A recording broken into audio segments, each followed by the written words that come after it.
Unit 9. Unearthing the Past. Chapter 1. The Search for Cleopatra. Page 149. The Search for Cleopatra. Where, oh where is Cleopatra? Her name is everywhere. The last pharaoh of Egypt is on a board game. A perfume is named after her. Her name is on a popular brand of cigarettes in the Middle East. She is orbiting the sun as the asteroid 216, Cleopatra. The literature critic Harold Bloom memorably referred to her as the world's first celebrity.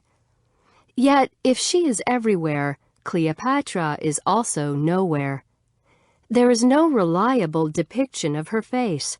What images that do exist are based on unflattering silhouettes on coins. There is an unrevealing 6-meter-tall image on a temple. Museums display a few marble statues, most of which may not even be of Cleopatra.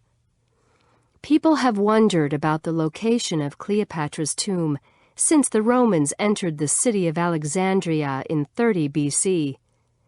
She barricaded herself behind the doors of her mausoleum, surrounded by gold, silver, pearls, and other treasures.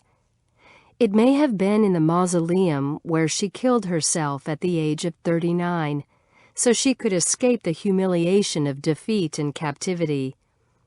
Yet for all we know about Cleopatra's life, no one really knows how she died, or even where her grave might be. Considering it was known by some to be the most beautiful city in ancient Egypt, Alexandria has attracted less attention than the older sites along the Nile, such as the pyramids at Giza or the monuments at Luxor. A succession of earthquakes, tsunamis, rising seas, and the recycling of building stones have destroyed the ancient quarter where Cleopatra and her ancestors lived for 3 centuries. Most of the glory that was ancient Alexandria now lies submerged under 6 meters of water. In the past few decades, archaeologists have finally begun searching for Cleopatra's burial place. Recent discoveries such as massive stone statues, paving blocks, and columns provide us with a better understanding of Cleopatra's world. So far, however, the underwater work has failed to yield a tomb. More recently, a desert temple outside Alexandria has become the focus of another search which began in 2004. Kathleen Martinez, a professor from the Dominican Republic, contacted Zahi Hawass, then Secretary General of the Supreme Council of Antiquities. She shared her theory that Cleopatra might be buried in a temple near the coastal desert town of Taposiris Magna, 45 kilometers west of Alexandria. In her opinion, modern-day researchers have missed many pivotal clues about where Cleopatra is buried.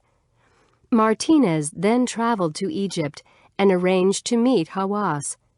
She outlined her theory and asserted that Taposiris Magna was where Cleopatra was buried.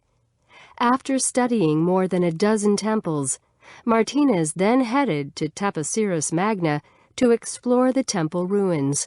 She felt Cleopatra might have selected the site for her burial because it was inside the limits of ancient Alexandria, but not yet under the control of the Romans during those last days before her death. At first, Martinez was focused less on the obvious prize of Cleopatra's tomb than on simply finding sufficient evidence to prove her theory that Taposiris Magna might be the place to look. She hoped to demonstrate that the temple was among the most sacred of its day and that tunnels had been dug underneath the walls. Within the first year, she was rewarded by the discovery of several underground tunnels. In 6 years, Taposiris Magna has become one of Egypt's most active archaeology sites. More than 1,000 objects have been recovered. One important discovery was a large cemetery outside the temple walls. Yet the tomb of Cleopatra has not been found. The theory of who is buried at Taposiris Magna still rests more on educated speculation than on facts. Opponents of Martinez's theory point out that it is rare in archaeology for someone to announce they are going to find something and then actually find it. There is no evidence that Cleopatra tried to hide her grave or would have wanted to, says Dwayne Roller, a respected Cleopatra scholar. All the evidence is that she was buried with her ancestors.